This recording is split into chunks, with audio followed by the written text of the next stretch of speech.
Sure.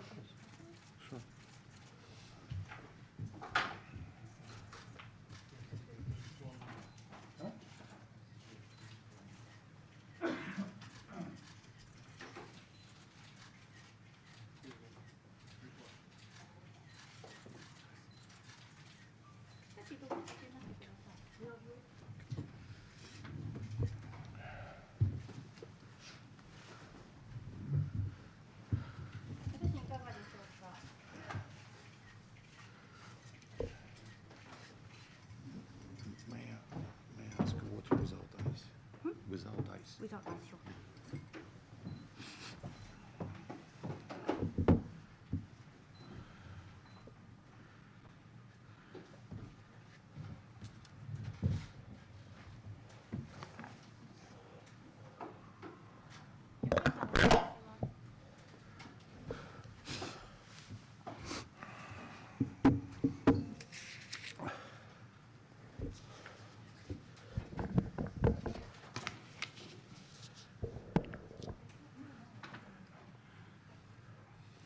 Are you okay? Yes, yes.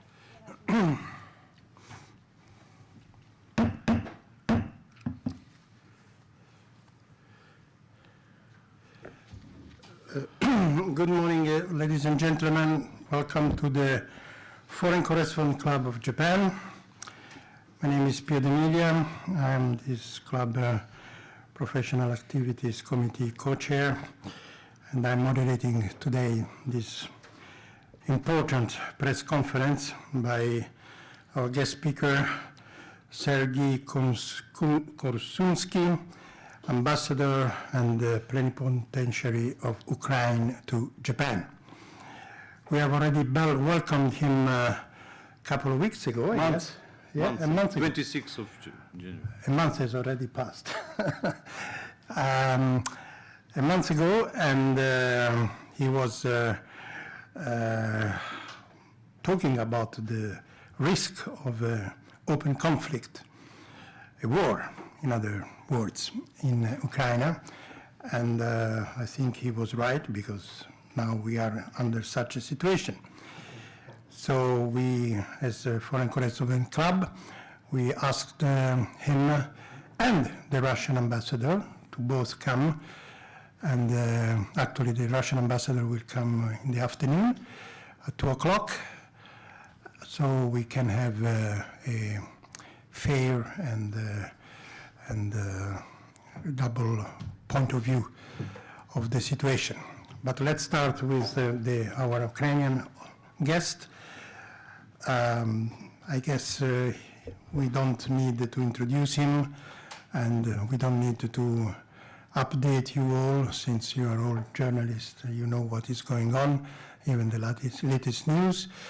For those who didn't follow it this early morning, Kishida, Prime Minister of Japan, had held a press conference early morning and announced the new and very strict sanctions against Russia.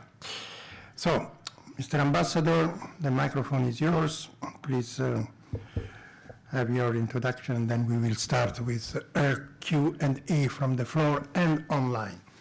May I ask you please to check your phone, to put it on silent or turn it off, please. Thank you very much. Minasan konnichiwa. Thank you very much for inviting me. Those are very difficult days. We don't sleep, as you may imagine, for 48 hours minimum. But let me first begin with a small presentation. I will show you, I'll try to explain what's going on. I will show you some exclusive pictures, first ever.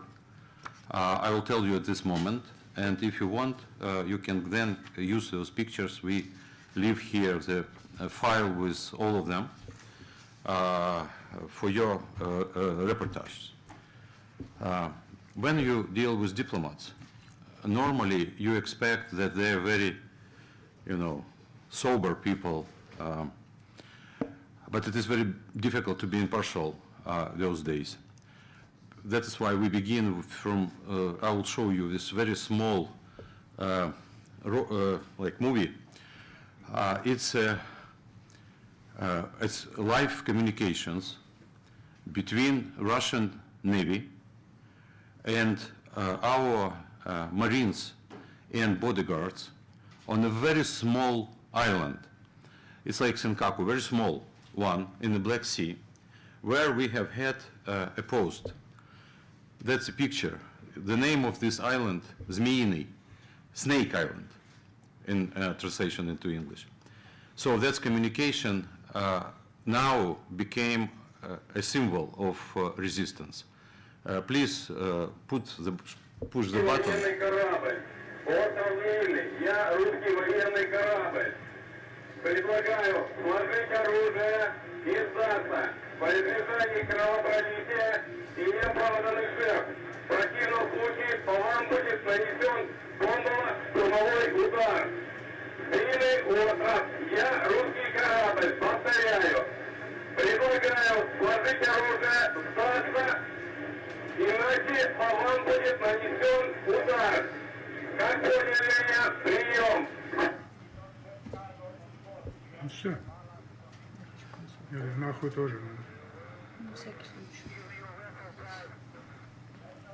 Русский военный корабль, иди нахуй. I will translate it to you. Russian Navy says that you have to lay down your weapons, you have to give up, otherwise you will be destroyed. They repeated this 2 times. The answer was, go fuck yourself. Those people were killed in a brutal attack.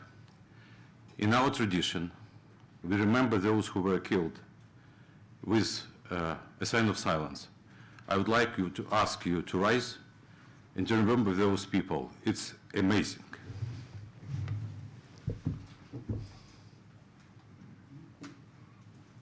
Please do it. They deserved it because they lost their lives for you too. You can imagine 25 people with just so simple weapons against 2 military ships of Russia. They were just shelled with Russian military. They all killed. Did they bomb or what? Of course, they erased all of these structures on the island and they killed everybody.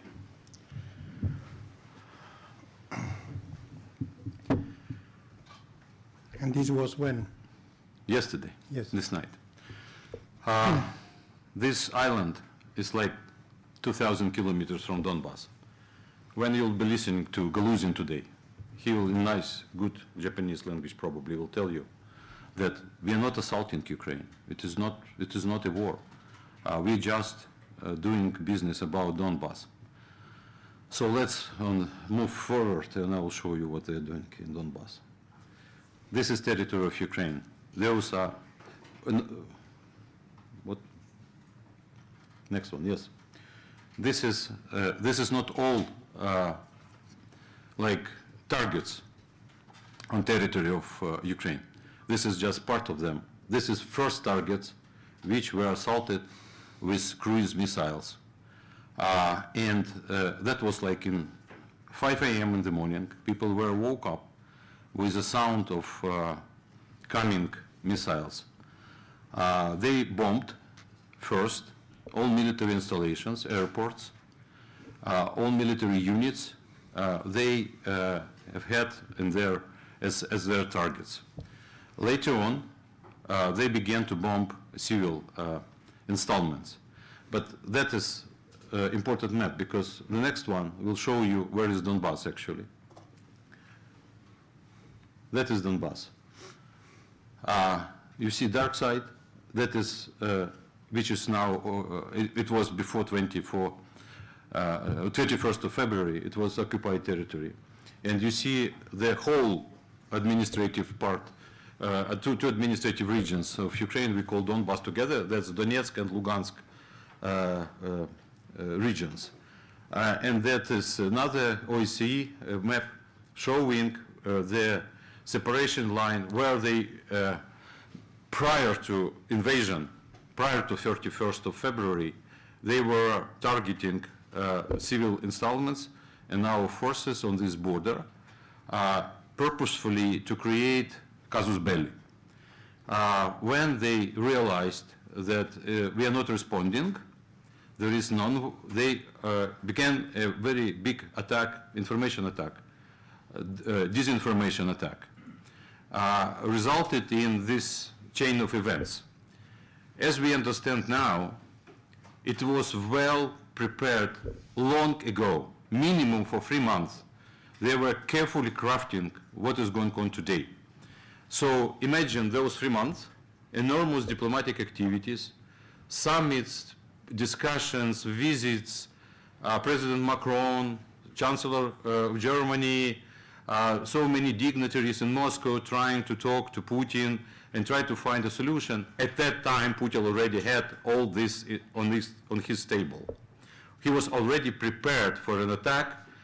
A draft of documents were prepared, so everything was ready. So he was making fool about those dignitaries.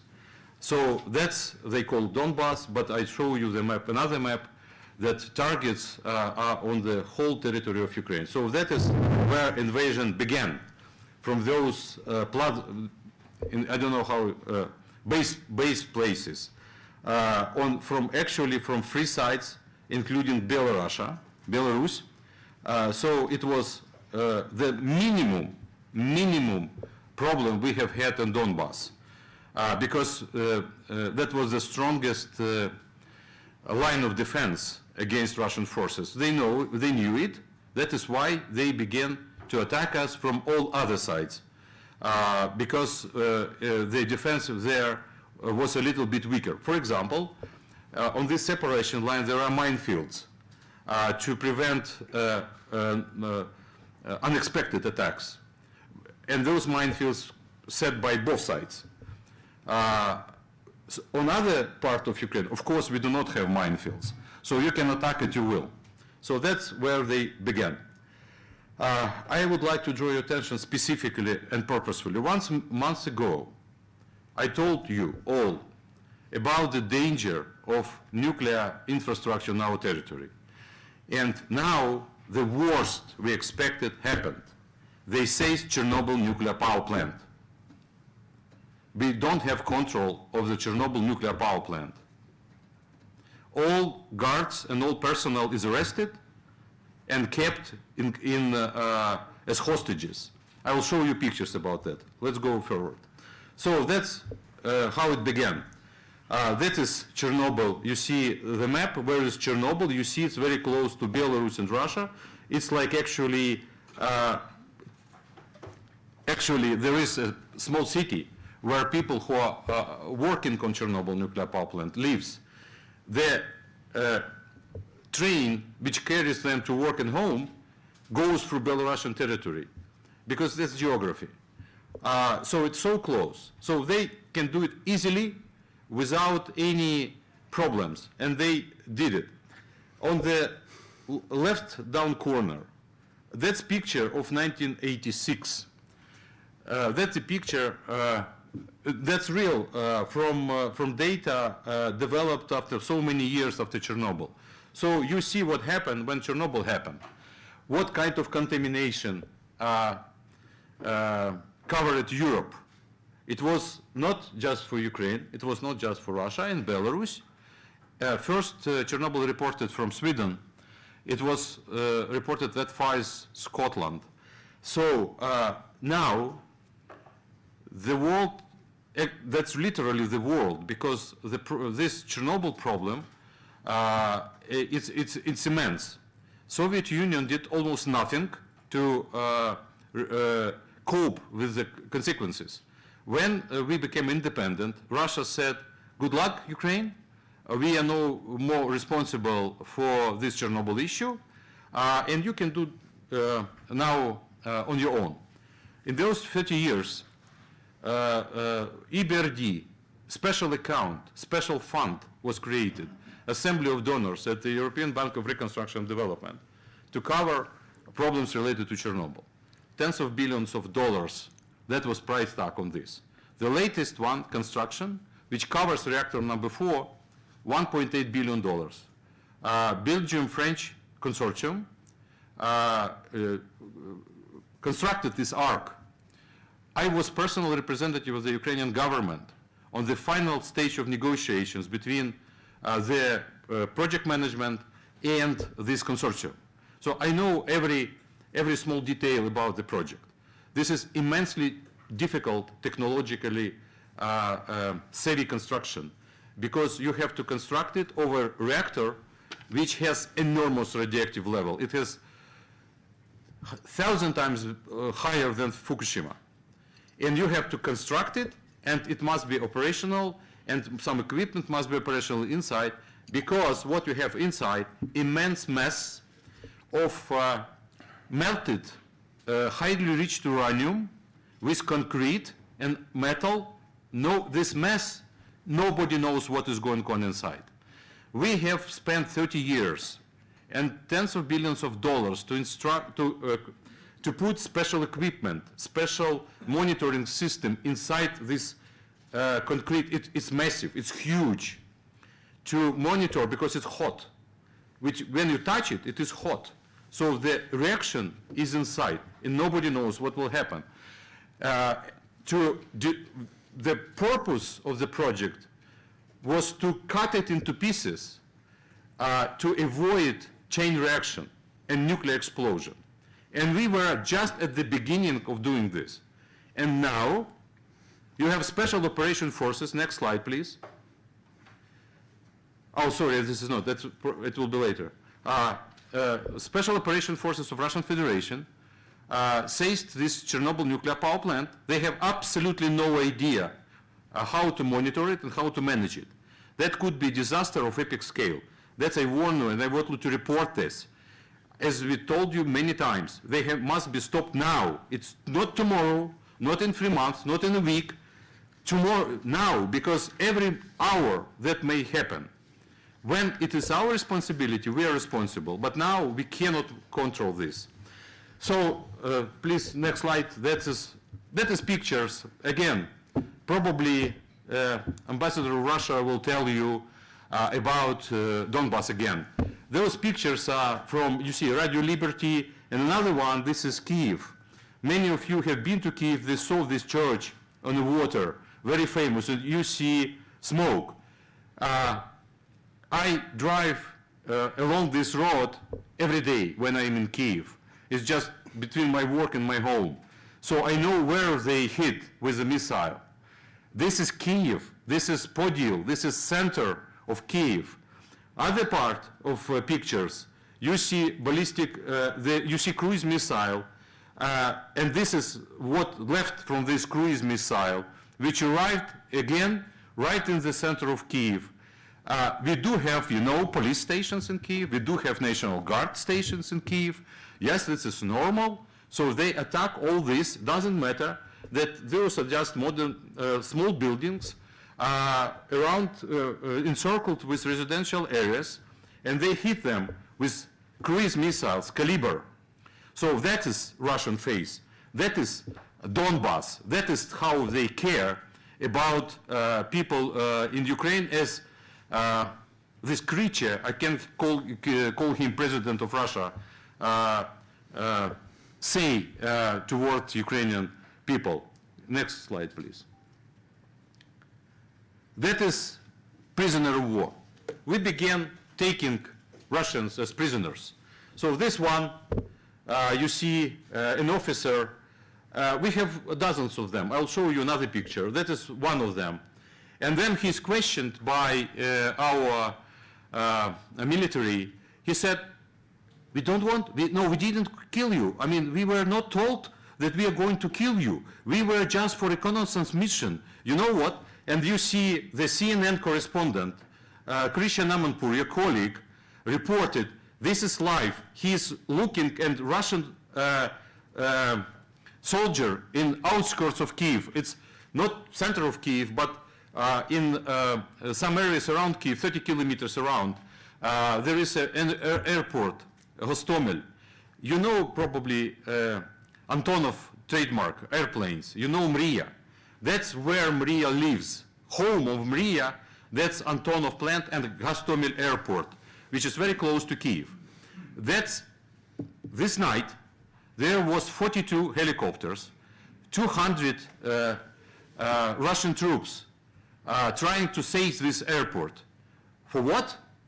For 100 airplanes coming from Russia with paramilitary troops, which has a goal to destroy Kyiv infrastructure, to become seizing, communication systems, governmental buildings, to change the government. Their purpose to seat the house, to change the government. It was fierce fight. All those were destroyed, Russians. Several helicopters were destroyed, and this airport was destroyed completely. So there is no more airport. I don't know where is Maria. I just pray that Maria is not in Kyiv, because this is unique plane which the world needs. There is nothing similar to this piece of art. So that's reality. So that's what we have now. And we have, like, if you want to go to Donbass, you have to use a train for 7 hours. So that's where they look for solution for Donbass. Next picture, please. This is, you must have in front of your eyes when you will be talking to Russians. This is the face of a very, very civil woman, very simple woman in a small village, which was attacked by cruise missiles. And again, I purposefully put this to show you from the sources of that. This is Anadolu agency. So it's not my Photoshop. I am not making those pictures for you. I just make copies of what world agencies reports from the ground, from different places in Ukraine. Amazingly, we have very good journalists working on the line of war, and they report it every day. So that's, you can just see. Next picture, please. That's another one. That's another residential area. It's another attack in Ivano-Frankivsk. Ivano-Frankivsk, this is the city where I visited in December last year. We have had an ambassadorial conference there. It's western part of Ukraine, Carpathian Mountains, very close to Romania. It's like probably 2,000, 3,000 kilometers from Donbass, but there is an airport there, military airport. So we have video. I did not include it, but that's a result. We have video when cruise missile coming over the sky and hit this airport. But this is Russian missile. And when it comes to Russian missile, you never know where it goes. So those cruise missiles, they hit residential areas, and we do have casualties. Please, next slide. You know this person. That's how we have to call him from now on. And next slide. Oh, but we missed something. No, it's not correct. There must be pictures. Please return back. There must be pictures from Chernobyl station.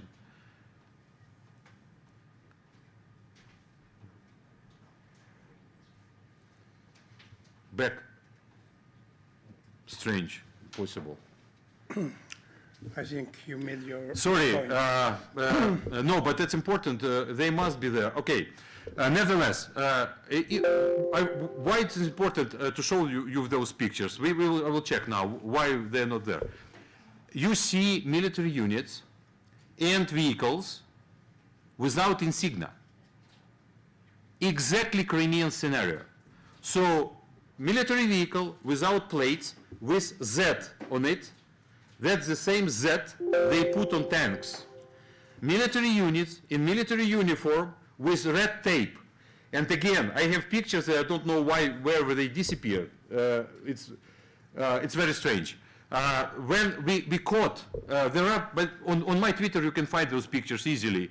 We caught two military young Russians. They have under their cover, they have insignia of Russia, but then they have like a jacket, and they have red tape around it. So this red tape, that's how they designate their forces. So again, imagine that they even if you assume they have had ever any face, now they completely lost it, because they always were saying it was not us in Crimea. It was, we don't know. It was not us in Donetsk and Lugansk. We don't know. But now, officially announced war. There is a statement of war, but still Russian troops moving to Ukrainian territory without insignia. About casualties. This is very important to understand. Because we are very grateful to our partners. We extremely grateful for, first of all, United States and Great Britain who provided us with anti-tank equipment, javelins and NLAX. We destroyed, I can't calculate, but probably 2 dozens already of Russian tanks. We shot down minimum, exactly, I know for sure, 7 their warplanes, a dozen of helicopters. We have killed hundreds of those people. Unfortunately, we do have casualties too, among civilians and among military. One of the most terrible, that was a station, radar station, close to Odessa on the south. The personnel of this station were 18 people, 8 men and 10 women, because it's radar, it's like communication site. All of them were killed, 8 men and 10 women. They were killed with missile attack. That is why we continue to request, to ask our partners to provide us with additional anti-missile equipment. We do have some, and we operated, as I told you, we already shot down 7 airplanes. This is not small, taking into account that Russian planes are good. But we still need Stingers, we still need additional assistance, because that's where they have superiority. Cruise missiles. This is amazing. I mean, you use cruise missiles in peaceful times, 21st century, around peaceful country, without any provocations, and of course, you never can control. What we expect, that's why I will stop on that. We expect a next wave of attack. They now, kind of regrouping themselves. We expect attack on Kyiv with terrorist units, units specifically purpose of which to seed terror. There are rumors, I can't confirm, but there are rumors that Wagner Group among them and other death squads from Russian traditions. That's why we have now curfew installed in Kyiv. That is why now police and National Guard monitors every street, every part of the city. And it's not just about Kyiv and Kharkiv, Zhytomyr, Dnipro, and many, all major cities actually in eastern, central part of Ukraine. We are ready. We will fight back at every, some cities were caught, like Gidichinsk in the south, close to Crimea. The goal of Russia, which we understand now, not just to say to take over Donbass and Lugansk, but to take all the territory of Ukraine, which has Azov Sea, then south to cut us from the Black Sea, and to have connections to Transnistria. So that was worst case scenario. Until 21st of February, we all were hoping we have light scenario. Probably they will make some activities in Donbass and Lugansk. What now we understand, they went into maximum scenario, the biggest one, using massive forces. We estimate that from 90 battalion tactic groups of Russia on our borders, 60 already inside Ukraine. So they still have some reserves. Again, there is no panic. People are very resolved. There is some exodus, I mean people specifically from Donetsk and Lugansk, from those heavily attacked areas, civilians, they are trying to leave now to western part of Ukraine.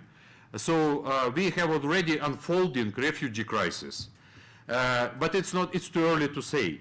What we're now going to do, we're going to fight back. There is no even smallest idea about surrendering, they have now already moving this tune in their propaganda that Ukrainian soldiers gave up, they laid down weapons, and they we don't want to fight. This is complete nonsense. Let me refute this categorically. This is absolutely complete nonsense. Our soldiers are fighting, they're dying, and that is enormously terrible burden for us.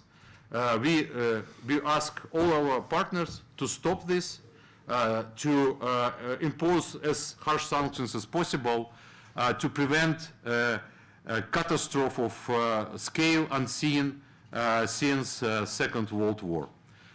Thank you very much for your attention, and now I am ready to answer your questions.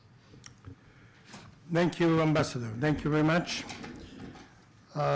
Let's start with the questions. I have a fundamental question. Yeah, go ahead.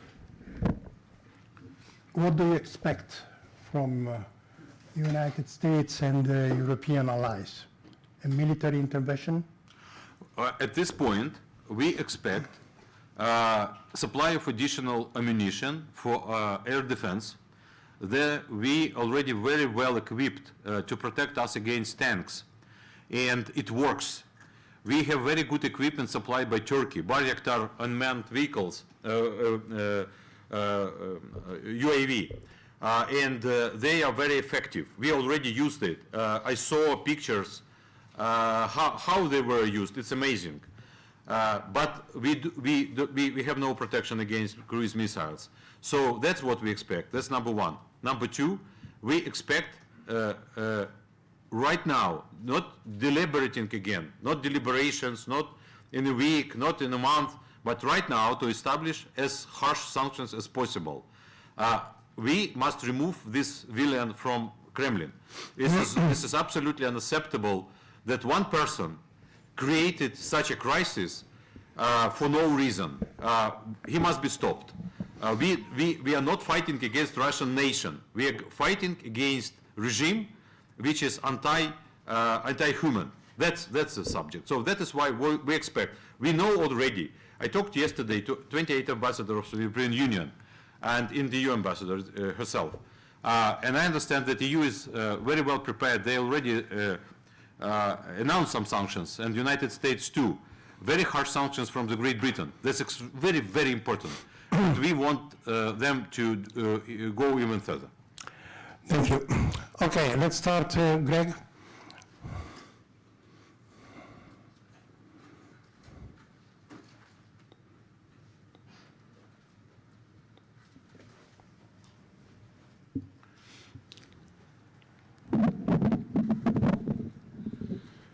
My name is Gregory Clark, freelance.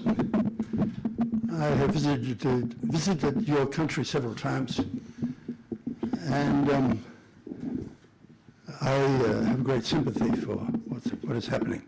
However, Mr. Putin accused you of being Nazification as an excuse for the war. There is a UN resolution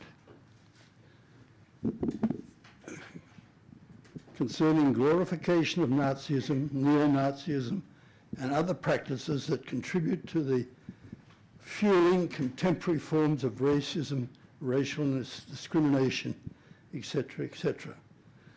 The voting on this was 130 in favor, 51 abstentions, and 2 opposed. Of that 2, Ukraine was 1. How can we explain that vote?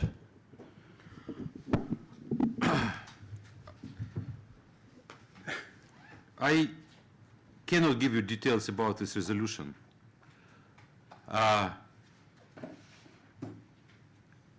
We have, in the center of Ukraine, we have a place called Babi Yar.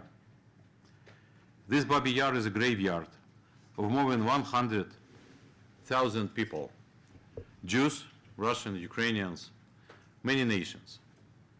Even there are, not my relatives, but there are 6 people with my family name.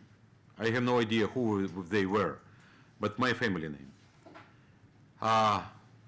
They were done in 1942 by Nazis.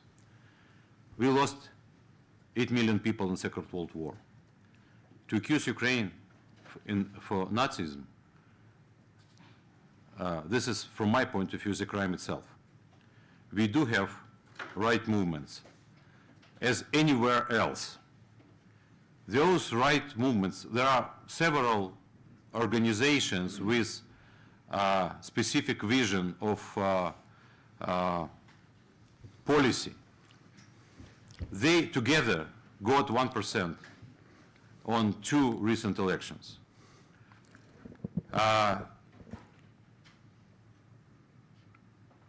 We have a saying that the theft screams louder than anybody else.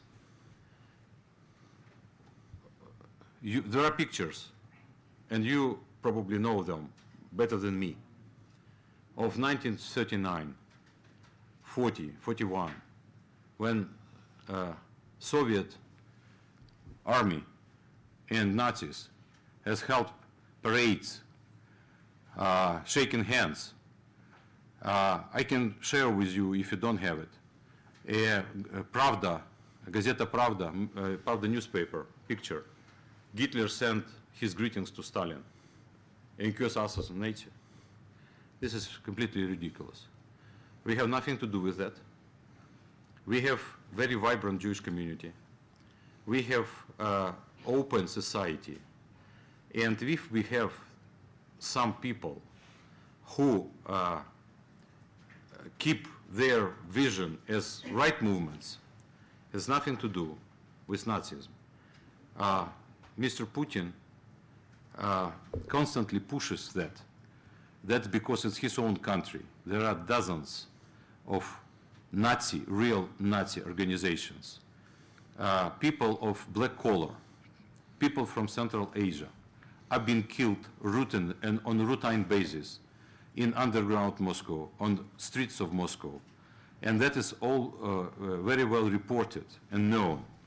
In Ukraine, I would invite you, when it will be we will be back to peaceful times, on Vyshyvanka Day, to Kyiv, and you will see black, Arabs, people of all races, of all nations, freely going in Vyshyvanka, in the center of Kyiv, and nobody ever prosecute them for their race, religion, sex, or whatever. I'm very proud that my country is very open. It's so open, it's unbelievable. We open to all religions, to all races, and it is unimaginable in our, taking into account our history. We have more than 100 nationals living just in Odessa. So that would be my answer to you. Probably this resolution, I have to read it. I honestly saying, I don't remember the text of this resolution, but probably something is inside which was unacceptable for us. So it is a kind of separate issue which I would be happy to answer to you later on if it's still a point of interest.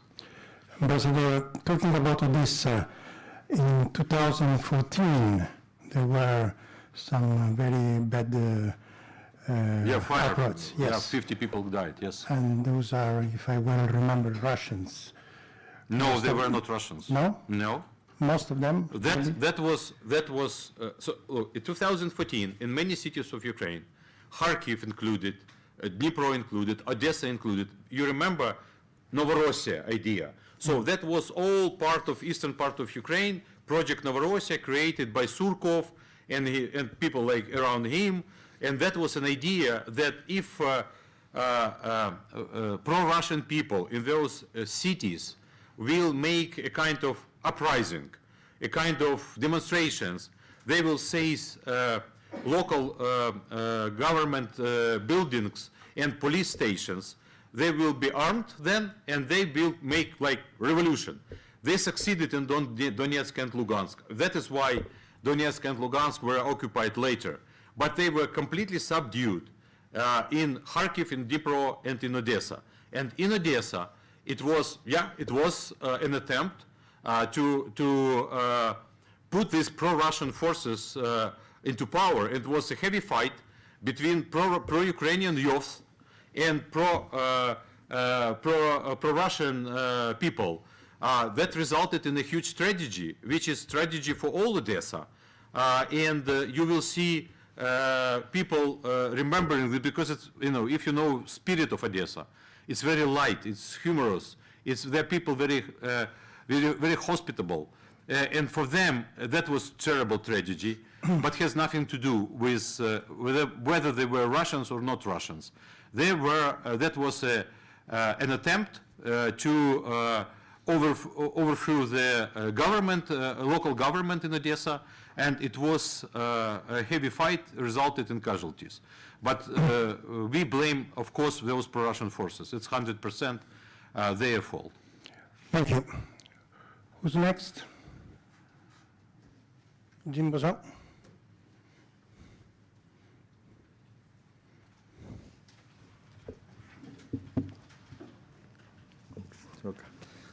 Hi, I'm Terry Jimbo with the VideoNews.com, and I co-chair this committee with PO as well. During the war, it's hard to determine, which information to believe. So if we can confirm this one, there was a report that there was a large-scale cyber attack, or so-called electronic countermeasures against the Ukraine networks. Can you also can you tell us, first of all, if that's what happened, if actually took place, and how large scale it is, how much effect that the Ukrainian network is now getting, and also the potential effect to the power grid of Ukraine, as well as outside of Ukraine that the Ukraine power grid is connected to. Thank you. Thank you. Definitely, I can fully confirm that right before the attack, right before the military actions, there was a huge, immense, it was not huge, it was immense cyber attack on Ukraine. They attacked all governmental institutions, specifically military installments and intelligence. They attacked banks and some online services we have. For a while they were not operational, but later on full service was restored and operational now. That is why you are able, but if you want, for example, the update, what is going on, you would go not to websites of Ministry of Defense or General Staff, but Facebook pages. That's what I urge you. If you read, as far as I understand, they normally put it in Ukrainian and English, the update of what is going on, but Facebook pages. Why Facebook? Because websites were harmed, and we have no time to deal with that. It is clear. Again, it's not the first time. It is normal. For Russian tactics. Before they attack, first you destroy your communication system, then you attack with missiles, artillery, airstrikes, then you move ground forces. So that all those components were in place. Right now, some of governmental online services are very restricted because there are a lot of sensitive data. I will explain it to you. You don't have this in Japan, sorry. In Ukraine, we are very open. You have on your phone, you are able to log in to a special service, DIA, and this DIA has connections to zillion of databases. You can find about all yourself. You can find information about, for example, property, to get some info you need to present somewhere else, etc., etc. We have intelligence, And it is announced, why I'm saying this, it is announced by chief of MI6, British intelligence, on Twitter, that there is an intelligence that there are lists of governmental officials created by Russia which will be eliminated once they take over Kyiv. Family. And we have reports that already some of them were receiving emails saying, you have to work for Russia, otherwise we know your family, we know where you live, we know where you go, and you will be prosecuted. If you would not agree, we will simply kill you. So we begin to receive those reports. Again, that's what I'm saying, that's what I saw in posted by responsible people. That means that our services which can be accessed, they can be hacked. They were severely cut to protect people from, because it could be a mistake, it could be whatever, so we cannot have this luxury to provide the enemy with updated information about our government officials, military officers, etc., etc. I sincerely hope this is not true, but MI6 said so, and we must take this seriously into account. Power grid. Yeah, we did two things.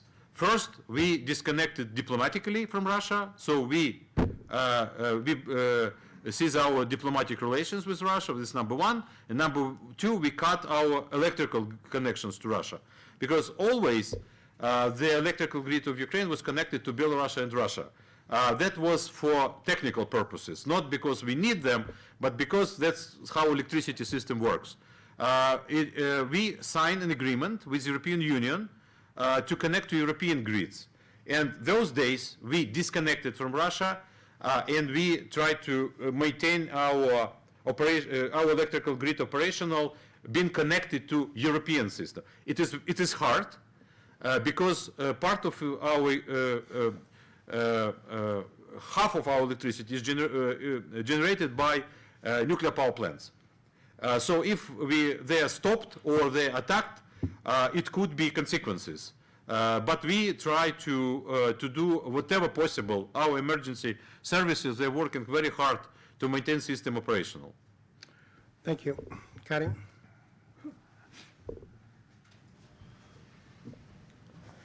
Thank you for coming today. My name is Karim Mishimura, working for French media, Libération and Radio France. I have a question. President Macron made a phone call just yesterday after the attack to Putin. What is your reaction? Do you think it's still time to talk with Putin? I'm not in a position to advise President Macron. He is president of a great country. And I don't have details yet. I saw the fact that he called Putin. I do sincerely hope that President Macron understands very well what is going on. We share all details of what is happening with European partners, with European, first of all. That is, if anything happens in Ukraine, that will be their problem. So I do hope that he urged Putin to stop this madness. I don't know whether there is any chance. President Macron did this several times during this Minsk process, right before the invasion. Definitely, we always support.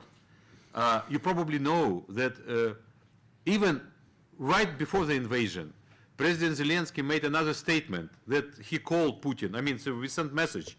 He wanted to talk to him. And he was rejected. So that is why, again, I remember when there were years after the 2014 that our Western partners were saying, you, Ukraine, is not doing enough on your side. So now, for those last 2 years, we have been done a lot to reach out, to try to talk to them, to have multilateral, bilateral, whatever talks, to explain our position. We always were rejected because they have no interest from our point of view. We should not exist. They completely disrespect us. Ukraine is artificially created by Lenin. You know that, right? Like 1,500 years ago. So we should not exist. That's the point. He hates us. So therefore, any other attempt from a dignitary of this scale, President Macron or Chancellor of Germany or Prime Minister of Britain, any attempt to talk to him and try to reason him, very valuable. But I'm not sure it will work, unfortunately. What about China? This is $1 billion question. Sincerely, personally, I believe China is not interested in war. And you know the statement of Wang Yi, Minister of Foreign Affairs, in the Munich conference, who said they are against military actions and they support sovereignty of Ukraine. They did not accept the annexation of Crimea, although they are very big friends with Russia. This is obvious. As far as I know, right now, China keep like silence on the situation. I do, if I were in a position, I'm not authorized to do that, but if I'm in a position, I would urge China to express explicitly its position toward stop violence, stop war, come back to remove all the forces and try to work to resolve all your problems in a peaceful way. I do think that image of China as a country of great dignity and this is huge civilization. It's very important for them to keep this stance in Asia and in the world. That is why I do expect that China will be expressing itself. It is very important what China thinks, extremely important. Thank you. Andy, and after Rocky, and then.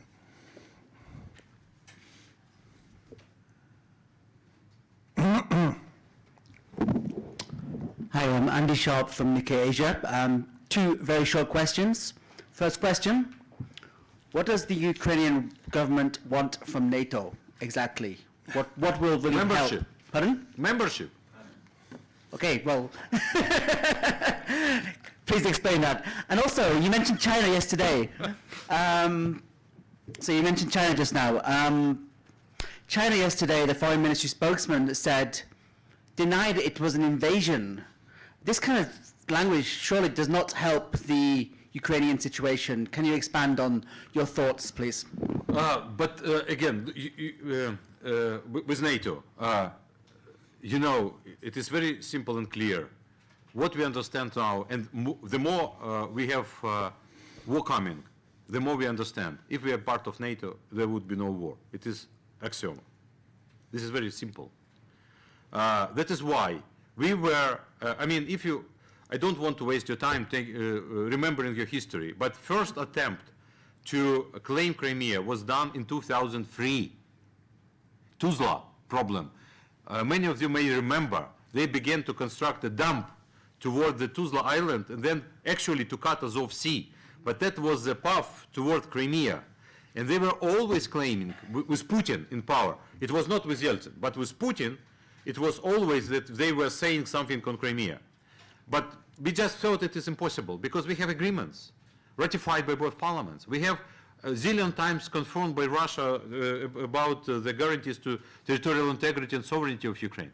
And then 2003 it was a crisis which was prevented by, at that time it was President Kuchma, but that was Evgen Marchuk, the Prime Minister, and if I'm not mistaken at that time, they prevented the crisis. But that was first sign of what is going on. Then it was 5 years before summit in Romania, 2008. So it has nothing to do with NATO. As you know, better than me, NATO is a defense alliance.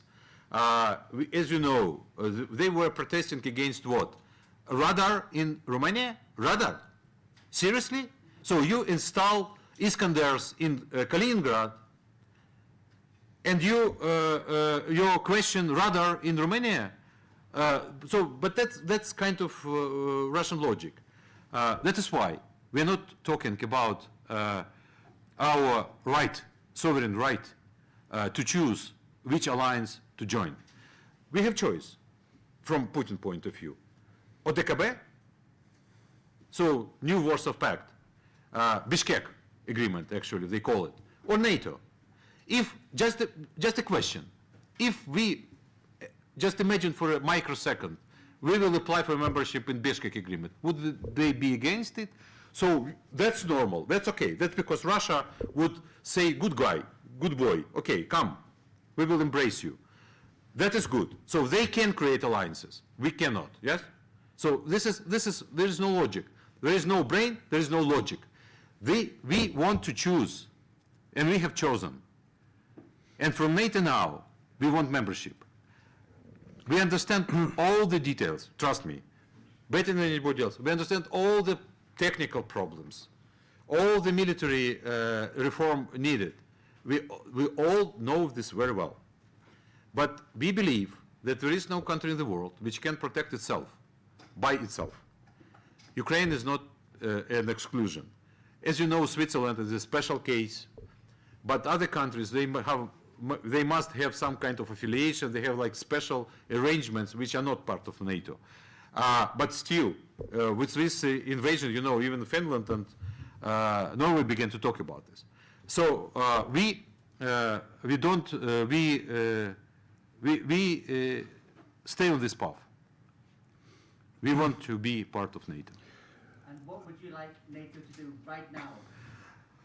Yes, that's the question.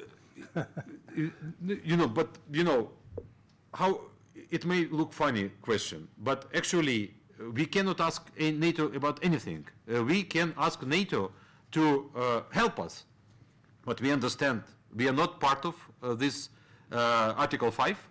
We cannot request military forces, military protection. NATO, is, as far as I understand this night, Stoltenberg said NATO initiated some plan for to support eastern flank of NATO. So I understand additional troops and additional equipment will be moved to Baltic states, to Poland, to this, all our neighbors. That's good. We more rely on bilateral support, as is already provided by, first of all, United States and Great Britain and other countries with military equipment. As I said, what we need right now, we need anti-missile defense. So whatever small equipment would be quickly moved to Ukraine, it is not to attack anybody, but to protect our civil population, because we expect more attack. Yesterday, 4 ballistic missiles were shot from Belarus to Ukraine. Ballistic missiles. So it is not a joke anymore. It is not funny. We need this equipment. And NATO as an institution is very supportive. We have constant communications with NATO. Intelligence exchange. This is clearly, you know probably that Ukraine have been for many years the biggest partner of NATO. I mean, we participate in every program available for non-member states, although we are not granted of funny status. So we want to continue this. Mr. Ambassador, we are running out of time. Can you stay 10 minutes more? Yes. Okay. So, Rocky.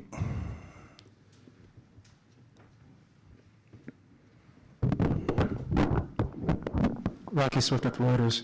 I found your description of the Chernobyl situation quite chilling. If that facility is not properly managed, maintained, or if it's damaged, what could be the ramifications for Western Europe? Thank you. Radioactive contamination. Radioactive contamination. Look, you have reactor number 4. This is it was construction which has a core with nuclear fuel of highly enriched uranium. And there was a cap on this reactor. This cap was blown during the explosion, and what was inside was going outside in air, in very top level of atmosphere. Then you have wind. And the question was where wind is going. Can we show this map, red map of Chernobyl?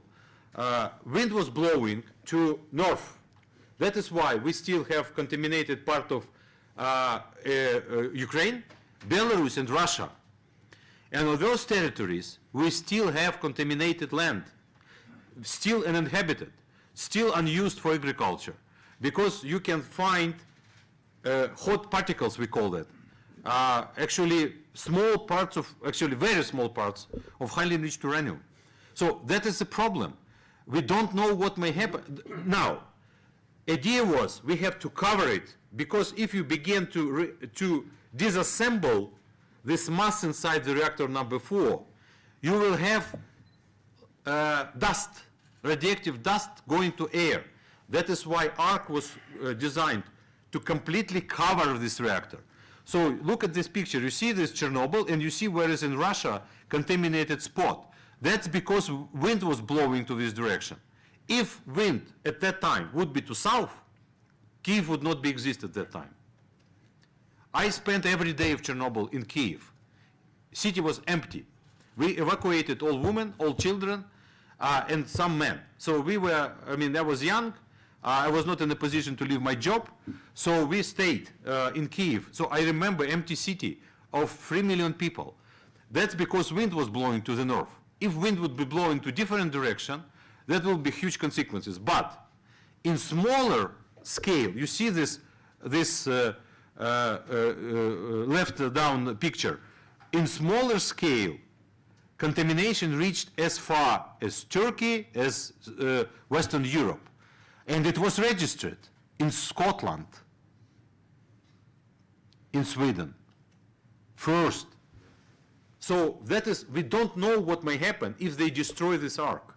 We have no idea, because you have to manage it very carefully. People, they have very skilled personnel, specially trained to work on this station. We have been doing this for 30 years. Nobody else knows how to operate it. And for some reason, for unknown reason for us, you have military unit seizing this station, and we don't know what they're doing there. Probably you may expect they will announce some accusations towards us, again, which is completely nonsense, because we have international personnel, international monitoring system installed by International Atomic Agency. I mean, this is very clear. It's international project, carefully monitored by the whole world. And by the way, we have here in Fukushima, we have a person who knows every micrometer of this Chernobyl zone, Professor Mark Zhelezniak. He is working now at Fukushima University as professor, helping Japan to cope with Fukushima. Anybody wants to talk to him, he speaks English perfectly. He will explain you all zillion details about this. I talked to him about that, and he said it could be, we are not saying it will be, it could be, if it is mismanagement. We lost connection to the people on the station at 8:30 p.m. Kyiv time. Peter?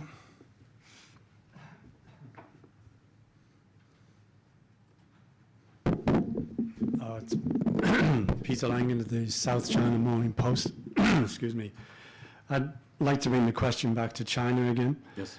We saw President Putin in China earlier this month signing an enormous number of new deals with China, particularly for energy and gas. And actually just yesterday, China lifted all import restriction on Russian wheat. Yeah. So this is happening as the West is looking at means of sanctioning Russia. So do you have any comments about the role that China is playing in this, and the strategy that seems to be playing out, and the future of Ukraine-China relationships as a consequence? Thank you. Yeah, I forgot to answer part of your question about China. Again, look, I would be very careful when we talk about China. First of all, China is the biggest trade partner of Ukraine. Last year, $17 billion trade. For us, it's a big amount of money. China is buying a lot of our agricultural products. China has infrastructural projects on our territory, and we try to maintain work and rational relations with China. We have China language, cultural centers of China, so we have very normal relations with this state. We respect it. At the same time, definitely we follow all the developments on Russia-China track. There are 26 grades, if I'm not mistaken, 26 of how China characterized relations with other countries. There are 26 of them. Number one, very long definition with Russia. You know, there's comprehensive, etc., relations in new era, something like that. I don't remember the exact formula. It's worth noting their statement of February 4, joint statement on a very comprehensive statement. I don't know how many pages in Chinese, but in Russian it's 18 pages. Very unusual for summits. Normally it's like 2 pages, 5 points, but 18 pages. And you can find everything. Water on Fukushima, AUKUS, accusations to the democratic West imposing democracy on other countries, Taiwan, even NATO. I checked with people who know China well, much better than me, and they said probably that's the first time China said something about NATO. But there is no Ukraine. Isn't it amazing? From my point of view, this is something worth thinking about. I do think that China valued relations with Ukraine. We do not see any hostile actions from China's side. What we see that China supports Russia in United Nations Security Council when they vote in the United Nations resolutions. But each time, if you go deeply inside those politics of United Nations, there are many details about who votes, why, whom, at certain, and because of, human rights, many issues around that. We expect that China would support a peaceful resolution of the conflict. We would very much welcome if China will exercise its connection with Russia and talk to Putin and explain to him this is a kind of inappropriate in 21st century to do this massacre in Europe. I do believe that China invested tens of billions of dollars in One Belt, One Road. As far as I know, the goal of One Belt, One Road, that's European market, $828 billion last year trade. And if Europe is destroyed, part of Europe definitely is going to be destroyed if that would not stop. And if it will be nuclear contamination of the huge territories, all those efforts to work in port infrastructure, Trieste, Piraeus, all this construction of those trade routes to Europe, they will be useless because Europe will be different. Refugees, radioactive, war, and whatever. So therefore, I do believe that China can play much more active role to work with Putin in a manner we expect for civilized countries to do. On energy, it's extremely interesting question because definitely that's what Russia does. It sells energy. It has nothing else. So they, as far as I know, Putin brought $10 billion, 10 billion cubic meters more to China, so they will be buying now 48. As far as I know, they are developing Sila Sibiri 2, another project from Yamal to China, North Korea, interesting, to Korea, to Republic of Korea, to bring another 50 million cubic meters. I wonder where they will get it. They don't have it. But probably that will be blackmailing to Europe, Germany about Nord Stream 2, but now Nord Stream 2 is not probably going to happen, and Russia will be doing Asian direction. It's, I can tell you, this is a separate issue worth careful consideration. But definitely what we, China bought now, that's another story, a huge amount of coal. That's interesting. Taking into account climate change, green energy, and all this stuff, to buy now, I don't remember the figures, 100 million tons or something. Amazing figure of coal. That's definitely helpful because if Russia is sanctioned and trade with Western countries blocked by decisions of different governments, probably they will rely on other markets.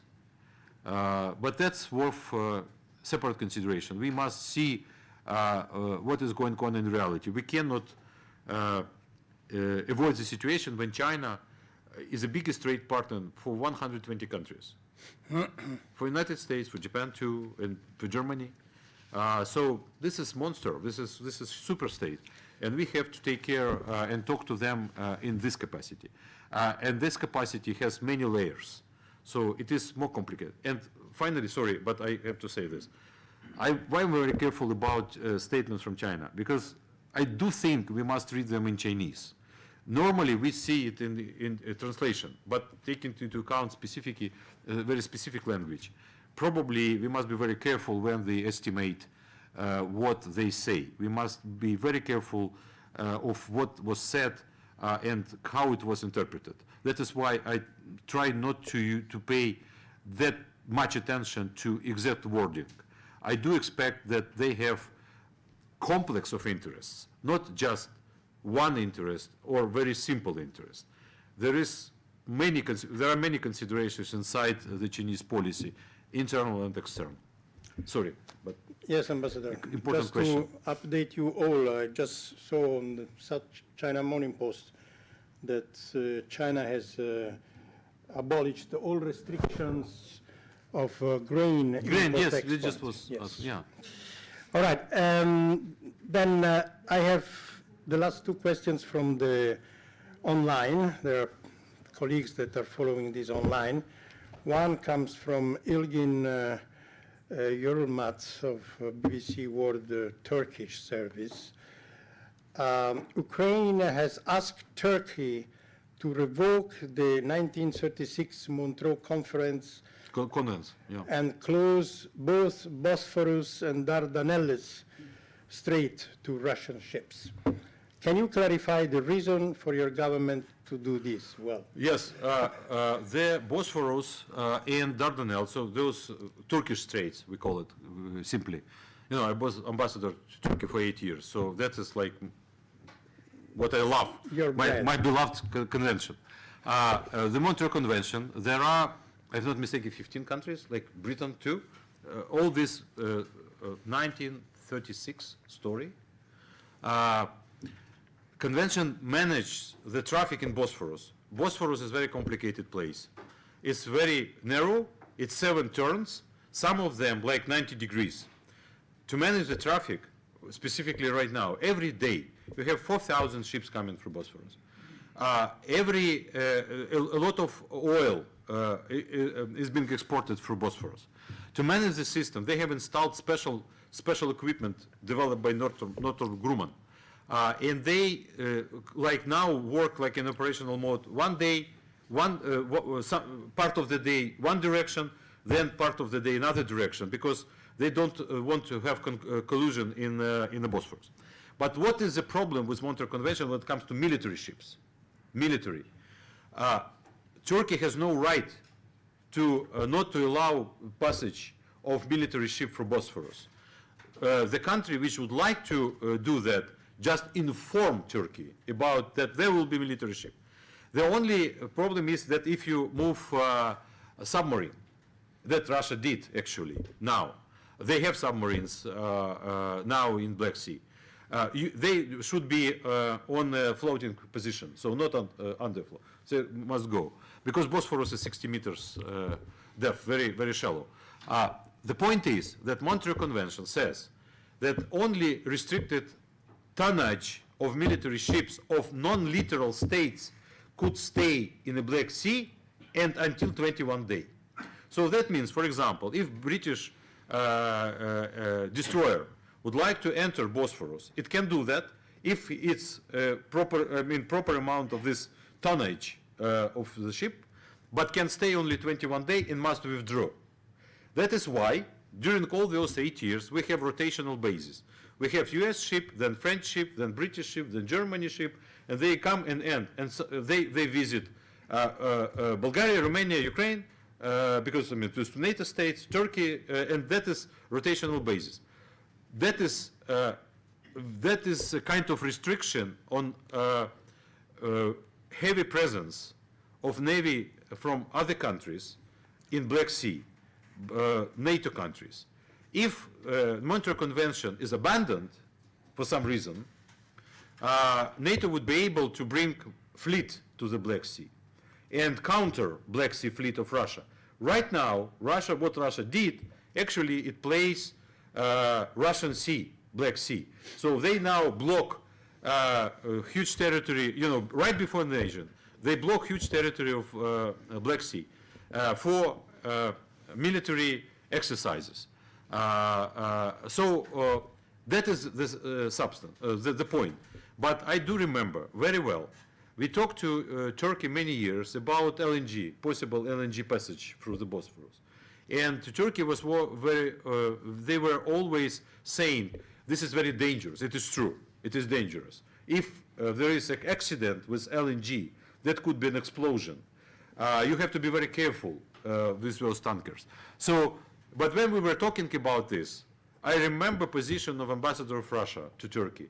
And he said, we never, ever, ever agree or any changes to the Montreal Convention, specifically because of this clause which limit the tonnage and time of non-littoral states of to be present in Black Sea.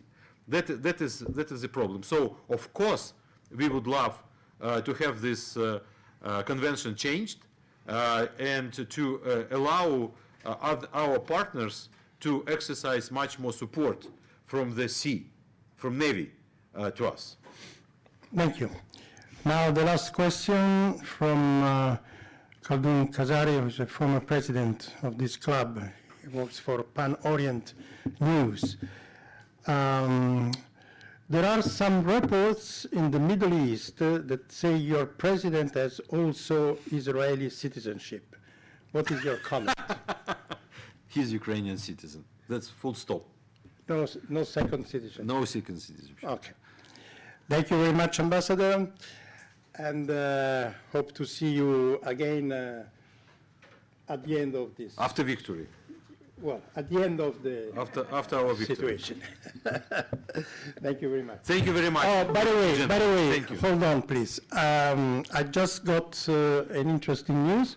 Seems that today we will be all very, very busy, so I ask you to bring a tent, stay here, because after the Russian ambassador at 2, we will have also the American ambassador at 4. Emmanuel Ram just sent a message that he's willing to come. So we will welcome him, of course. Now the only one that is missing is the Chinese, but he's not in the country, unfortunately, I'm told. But we can always... That's a good idea, by the way. Thank you very much. Thank you very much. Thank you. Thank you.